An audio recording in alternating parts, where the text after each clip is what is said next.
तो we are now on page number 30. Page number 30.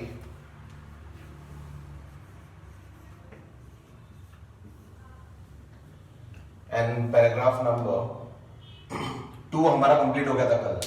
तो police वाला वहां पर बैठा था, लाउंजिंग कर रहा था, रिलैक्सिंग कर रहा था, और लास्ट लाइन में हमने देखा he caught at the immediate straw of disorderly conduct. कुछ तो भी स्ट्रॉ का मीनिंग मैंने लिखवाया था आपको, ग्रुप ऑफ पीपल जो वहां पर गलत काम कर रहे हैं.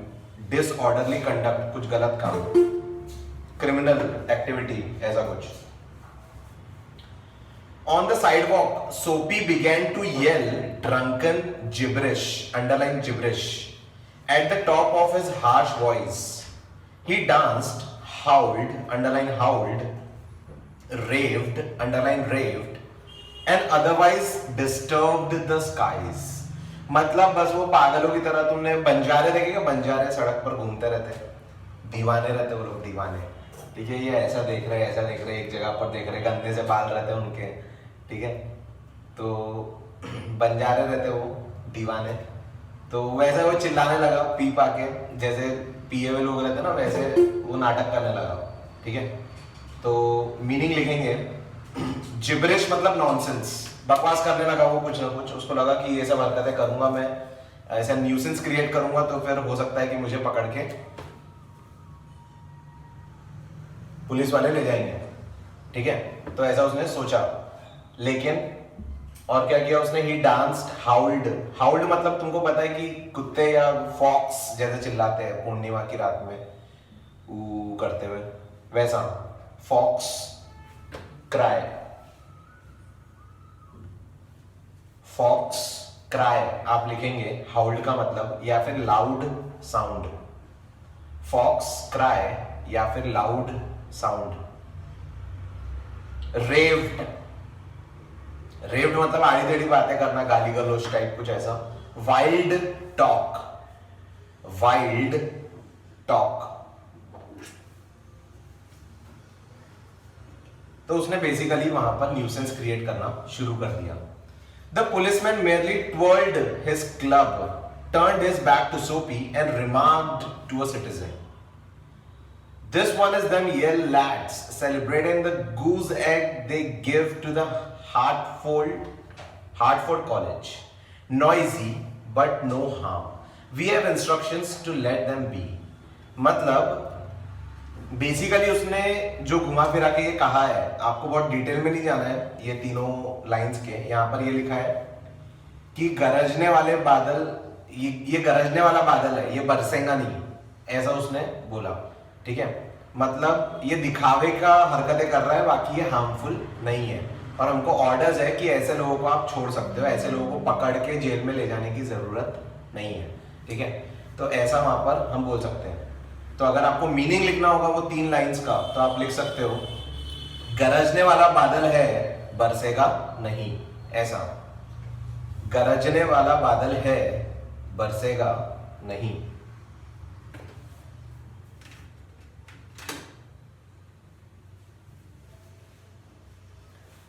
या ऐसा भी बोल सकते हैं ना कि खाली पतीला ज्यादा शोर करता है. ठीक है, भरा हुआ पतीला ज्यादा शोर नहीं करता, खाली पतीला जो होता है या जो कंटेनर होता है वो ज्यादा शोर करता है, ऐसा.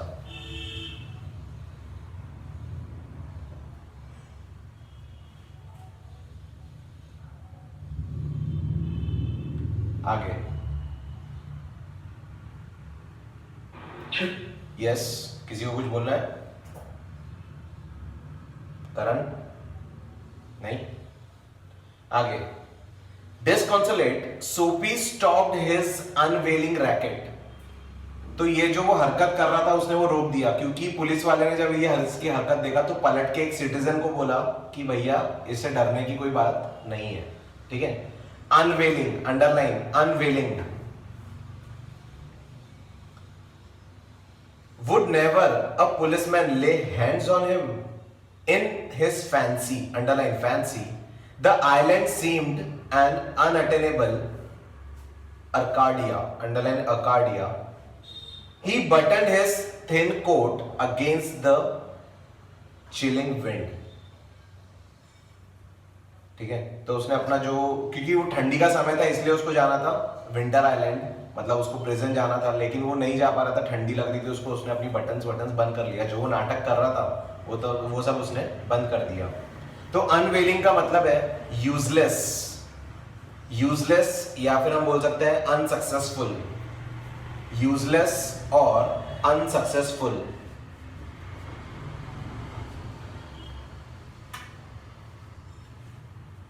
फैंसी, फैंसी का मतलब है इमेजिनेशन। तो वो ये सोचने लगा कि क्या शायद कभी मैं जेल नहीं जा पाऊंगा। Oh shit.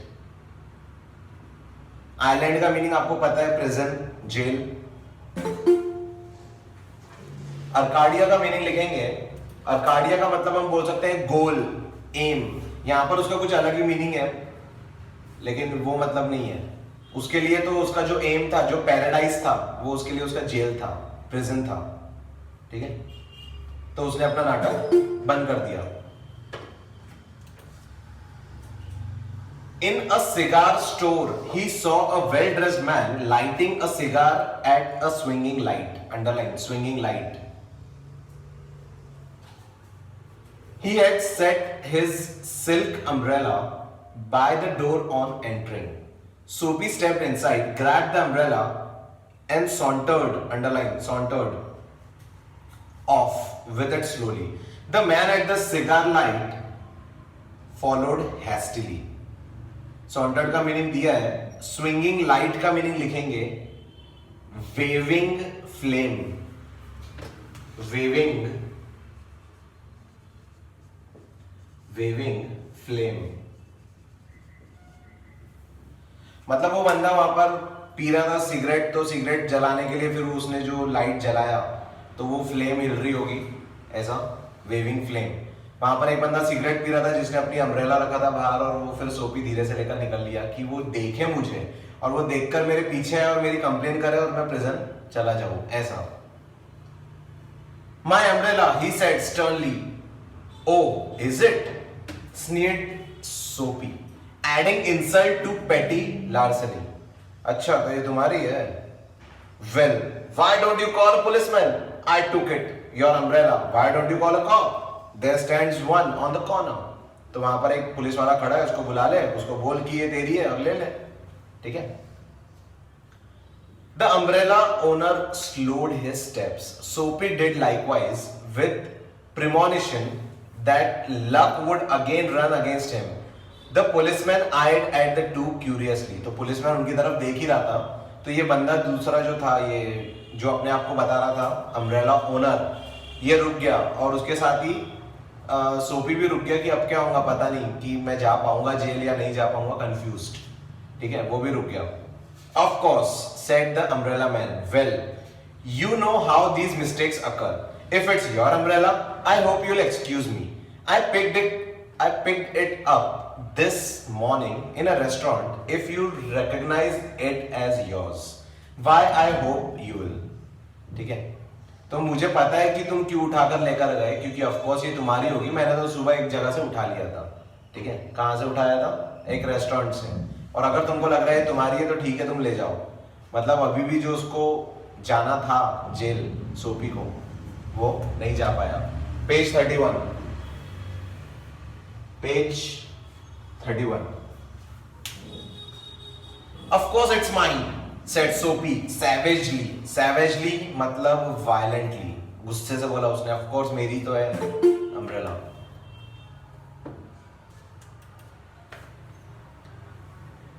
The ex-umbrella man retreated, underline retreated.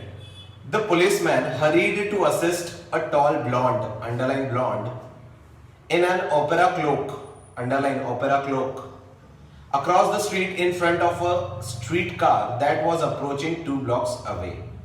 ठीक है, तो वो जो बंदा था अम्ब्रेला ओनर, वो पीछे हट गया, मूव्ड बैक। रिट्रीटेड मतलब मूव्ड बैक। ये शायद बच्चों को पता होगा, गेम वेम खेलते रहते तो उसमें retreat retreat.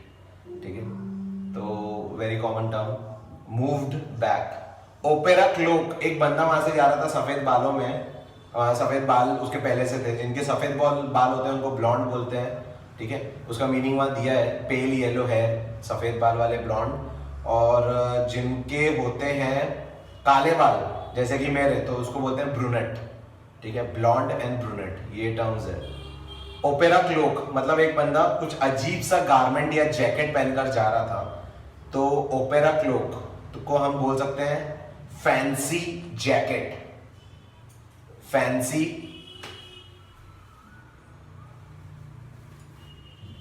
Fancy jacket.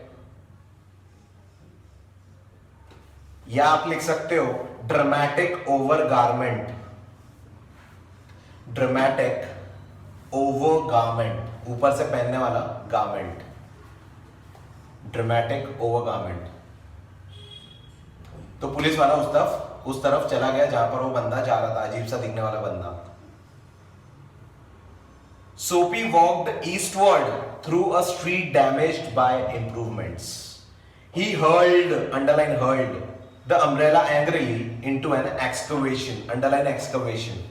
He muttered, underline muttered, against the men who wear helmets and carry clubs, underline men who wear helmets and carry clubs.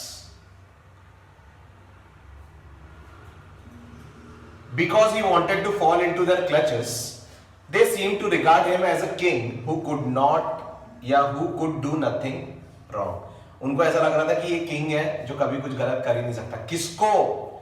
Men who wear helmets and carry clubs, मतलब कौन? Policeman. ठीक है, policeman वो है कि helmet या ऐसा कुछ पहनते हैं पुलिसमैन, और उनके हाथ में होती है उनकी स्टिक, कैरी क्लब्स, स्टिक, हथियार।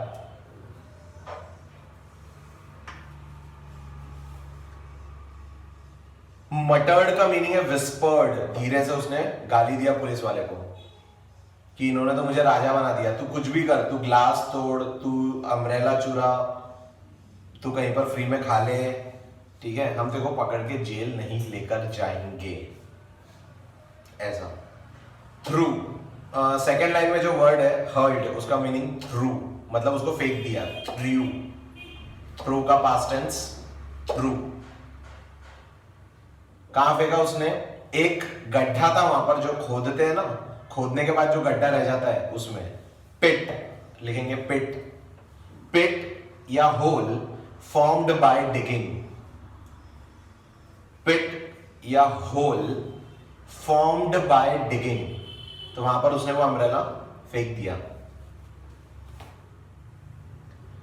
Eight length Soapy reached one of the avenues to the east where the glitter and turmoil was but faint. Turmoil का meaning दिया है।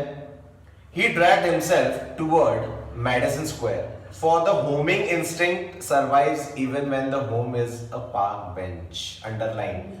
Homing instinct survives even when the home is a park bench.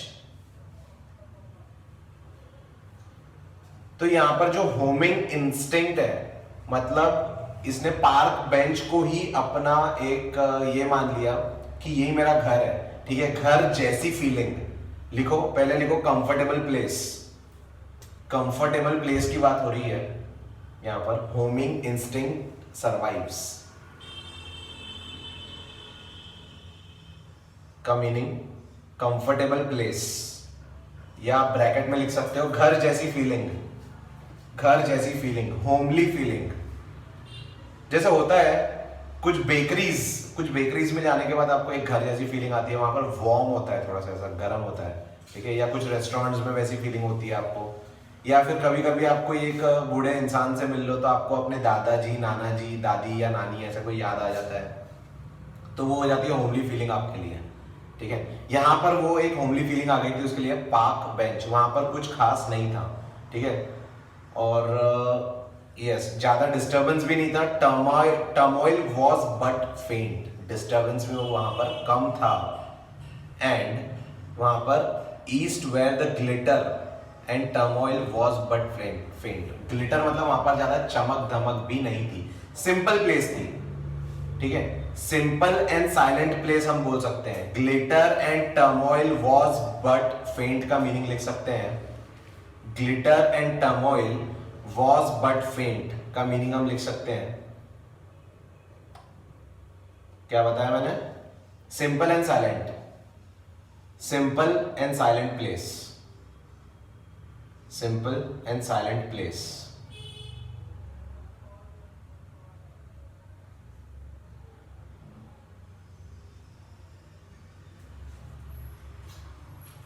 ठीक है, otherwise ये पता नहीं चलता है क्या लिख रहा है यहाँ पर, बहुत कंफ्यूजिंग हो, फर्स्ट टाइम पढ़ रहा तो बहुत कंफ्यूजिंग होती है ये पूरा पैराग्राफ, लगभग ये पूरा चैप्टर ही मैं बोलूंगा बहुत कंफ्यूजिंग है, कहीं पर भी सीधा सीधा नहीं लिखा।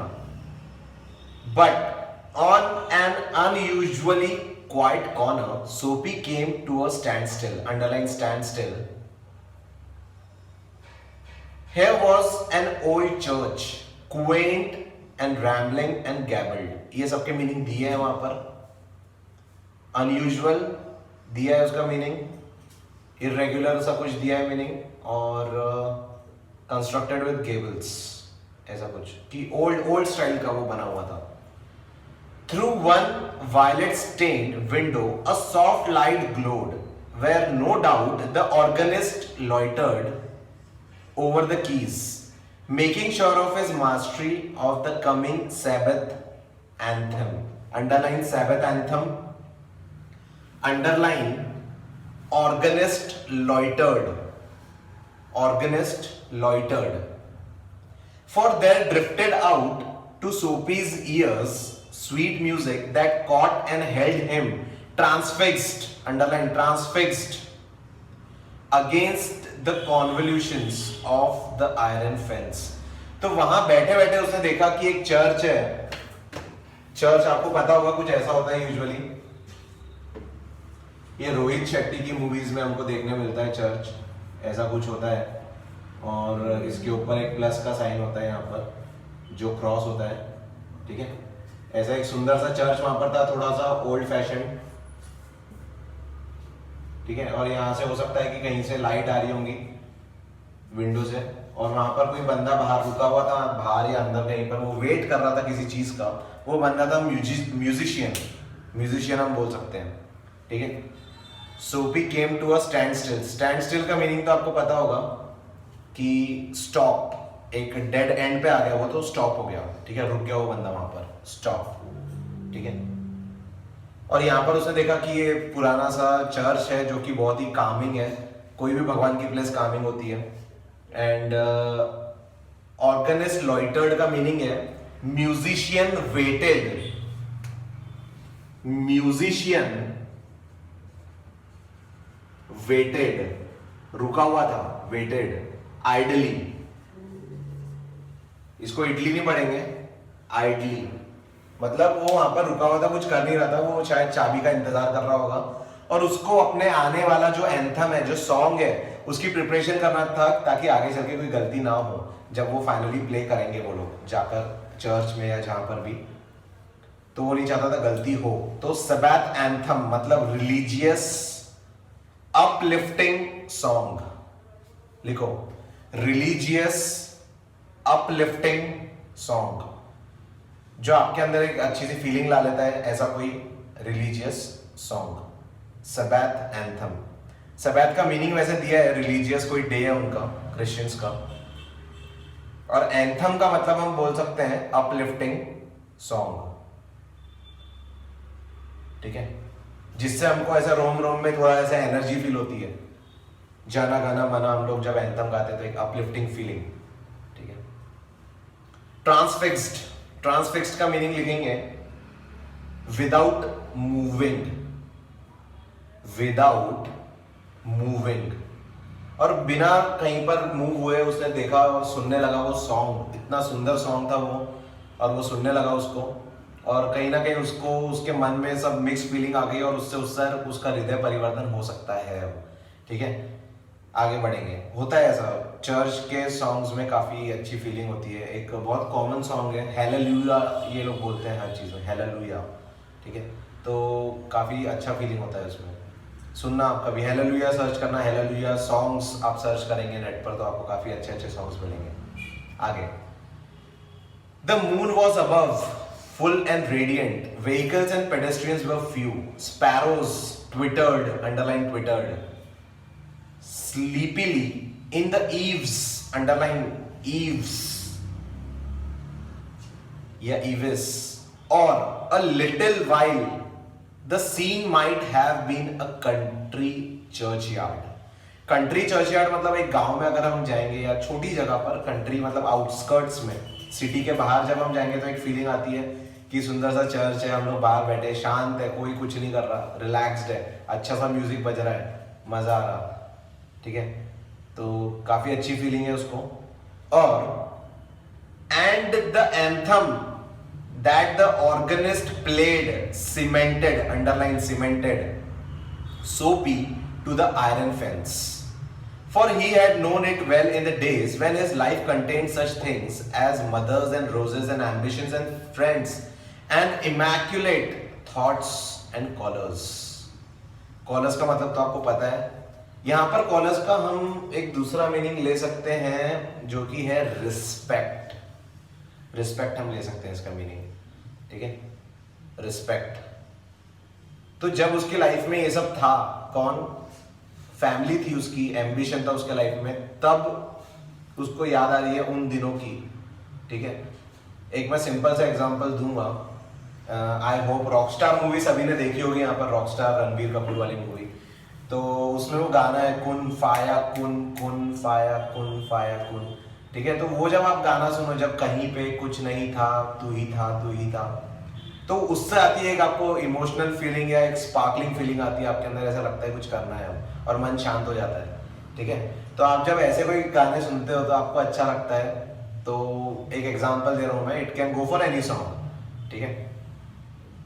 तो बस ऐसे ही उसको एक अच्छी सी फीलिंग आई जब वो एक रिस्पेक्टफुल बंदा हुआ करता था, या उसको एक सेल्फ रिस्पेक्ट थी. ट्विटर्ड, ट्विटर्ड यहाँ पर जो मिट्ठू है, स्पैरोज, स्पैरोज मिट्ठू होते हैं या दूसरे कुछ जानवर होते हैं, शायद पता नहीं कौन से बर्ड होते हैं, ठीक है. तो चिड़िया, चिड़िया ट्विटर कर रही है. ट्विटर यहाँ पर जो उसका ये वर्ड है, it is showing figure of speech onomatopoeia. Onomatopoeia, ऑनोमेटोपोइया.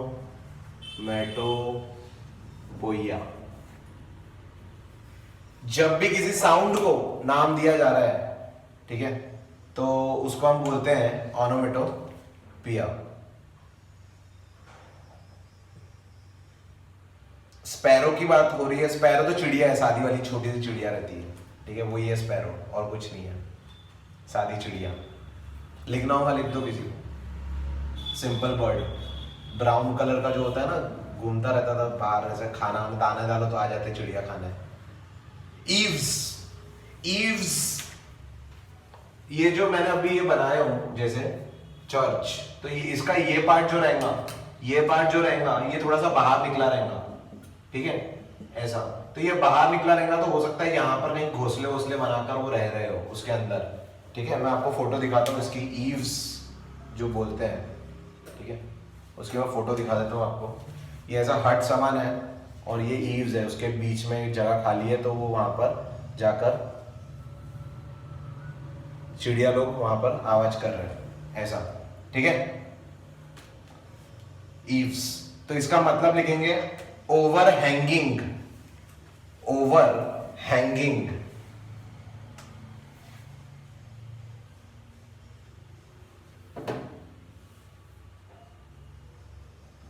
ऐसा कुछ रूफ के अंदर का भाग हम बोल सकते हैं.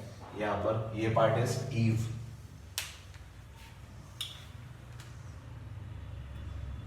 सीमेंटेड मतलब फिक्स्ड, वो वहीं पर ही बैठा रह गया कि भैया अब तो हम ये सॉन्ग सुनेंगे, ऐसा. और उसको फीलिंग आ रहा था, अपने पुराने अच्छे दिनों की याद आ रही थी, पावर उसके अंदर आ रहा था उस सॉन्ग के through. Next para, the conjunction, underline conjunction of Soapy's receptive state of mind, underline receptive, and the influences about the old church brought a sudden and wonderful change in his soul. दो चीजें एक साथ हुई, एक तो ये influence old church का, पहला। सेकंड, कंजंक्शन, ये रिसेप्टिव हो गया था, इसका जो स्टेट ऑफ माइंड था वो रिसेप्टिव था, ये रिसीव कर रहा था जो भी चेंजेस इसके लाइफ में आने वाले थे थ्रू दैट सॉन्ग। ठीक है, he was open minded in this moment. तो आपको कुछ मीनिंग अभी नहीं लिखना है, मैं लिखवाऊंगा आपको। ठीक है, he viewed with rising horror the pit into which he had tumbled, underline tumbled, the degraded days, underline degraded, unworthy desires, dead hopes, wrecked faculties, underline wrecked faculties, and base motives, underline base motives, that made up his existence. अब इसको feel हुआ कि ये किस गड्ढे में जा चुका था, ये अपनी जिंदगी कितनी बुरी तरह से जी रहा था, तब ये सब इसको फील हुआ। ठीक है, कंजंक्शन, कंजंक्शन का मीनिंग लिखेंगे को एग्जिस्टेंस, को एग्जिस्टेंस मतलब दो चीजें एक साथ हो रही है। इसके साथ में ब्रैकेट में नीचे लिखना है आपको, happening at the same time, bracket में लिखेंगे happening at the same time. दो चीजें साथ में हुई उसके, वो था कि वो रिसेप्टिव हो गया और पुराना चर्च उसने देखा, तो दोनों चीजें एक साथ हुई। Happening at the same time, उसको बोला है कंजंक्शन, को एग्जिस्टेंस, दोनों चीज एक साथ एग्जिस्ट कर रही है। पिट, पिट का मतलब आपको पता है कि वो किस गड्ढे में जा चुका था, दिस इज इमेजिनरी पिट हम लोग बोल सकते हैं, इमेजिनरी होल जिसमें ये जा चुका है। टम्बल्ड, टम्बल्ड का मतलब जिसमें ये गिर चुका है। फॉलन, टम्बल्ड मतलब फॉलन, फॉलन। डिग्रेडेड, डिग्रेडेड मतलब यहां पर है वेस्टेड, इसने अपने दिन जो बर्बाद किए, वेस्टेड। रैकेड फैकल्टीज, रैकेड फैकल्टीज मतलब इसने अपनी जो एबिलिटीज थी वो खराब कर दिया था, रुइन कर दिया था, रुइन। ठीक है, तो हम लिखेंगे रुइंड, रुइंड कैपेबिलिटीज या एबिलिटीज, रुइंड एबिलिटीज। रैकेड फैकल्टीज का मतलब रुइंड एबिलिटीज। एक और मीनिंग इसका लिख सकते हैं हम, संकेन पोटेंशियल, इसका पोटेंशियल संक हो गया था, मतलब पूरा डूब चुका था, sunken potential. Base motives, base motive का मतलब है, मोटिव्स का मतलब रीजंस, एंड बेस का मतलब सिंफुल, इसके जो बुरे ख्याल थे, गलत ख्याल, रॉन्ग रीजंस या फिर सिंफुल, सिंफुल रीजंस। तो इसको सब, इसका हृदय परिवर्तन हो रहा था इस वक्त, इसके अलग अलग ख्याल आ रहे थे इसके दिमाग में कि यार अब मैं क्या करूंगा, अब मैं गलत दिशा में जा चुका हूं, ऐसा।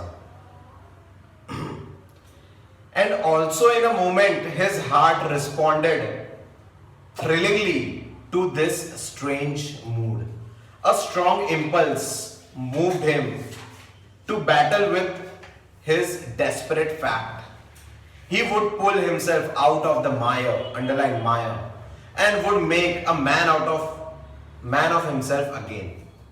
He would conquer the evil that had enslaved him, underline enslaved.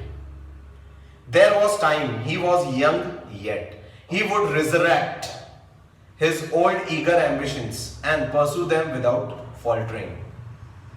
Those solemn but sweet organ notes, underline solemn and organ notes, solemn and organ notes, underline, had set up a revolution in him. Tomorrow he would go into the roaring downtown, underline roaring, roaring downtown district and find work. A fur importer had once offered him a place as driver. He would be somebody in the world. He would. अब ये जब सोच रहा था कि मैं कुछ करूंगा लाइफ में, वो मुझे एक जने ने ऑफर किया था कि ड्राइवर बन जा। फर इंपोर्टर, जो फर को इंपोर्ट करता है, मतलब डिफरेंट पर्पस के लिए, ठीक है। तो उसने मुझे ड्राइवर का जॉब ऑफर किया था, मैं वो करूंगा, मैं कुछ भी करूंगा, लेकिन मैं कुछ करूंगा, मैं यूजलेस नहीं रहूंगा लाइफ में अब। तो ये जो नोट्स थे, ये जो सॉन्ग था, उसने उसके जो थॉट प्रोसेस है और जो लाइफ का एक मोटिव है वो सब चेंज करके रख दिया था। एनस्लेव्ड, एनस्लेव्ड का मतलब डोमिनेटेड, डोमिनेटेड, डोमिनेटेड। सोलेम का मतलब soothing, SOOTHING, SOOTHING। Organ notes, organ notes का मतलब कोई भी ऑर्गन हो सकता है, वो वहां से नोट्स निकल रहे हैं, मतलब क्या निकल रहा है, म्यूजिक निकल रहा है। लिखेंगे ऑर्गन नोट्स का meaning music from instruments, music from instruments. Roaring, roaring मतलब ह्यूज, बड़ा डाउनटाउन, मतलब जहां पर भीड़ भाड़ है वहां पर जॉब मिलना भी आसान रहेगा। उसने सोचा तो मैं वहां जाकर जॉब ढूंढूंगा। और जैसे ही वो ये सब सोच रहा था तो किसी ने आकर उसके कंधे पर हाथ रखा। Sophie felt a hand laid on arm. He looked quickly around into the impassive face of a policeman. Underline impassive, मतलब blank, blank, expressionless, blank या फिर expressionless. What are you doing here? Asked the officer. Nothing, said Sophie. Then come along, said the policeman. 3 months on the island, said the magistrate in the police court the next morning. अगले दिन उसको 3 महीने की सजा हो गई। Magistrate मतलब जज, मैजिस्ट्रेट मतलब जज, उसने उसको सजा सुनाया। जैसे कोर्ट्स में जज होते हैं, तो नेक्स्ट डे उसको सजा मिल गई जो भी उसने किया था उसके लिए। ठीक है, इसके साथ ही ये खूबसूरत सा चैप्टर खत्म होता है। जब वो बैठा था सोच रहा था, तुरंत पुलिस वाला उसको बोला क्या कर रहा, बोले कुछ नहीं, बोले चल। ठीक है, लेकर गए उसको 3 महीने के लिए, 4 रात हवालात। चलो, इसी के साथ ही चैप्टर खत्म है। तो अल्टीमेटली उसको जेल इसीलिए हुई क्योंकि उसने कांच फोड़ा था। ठीक है।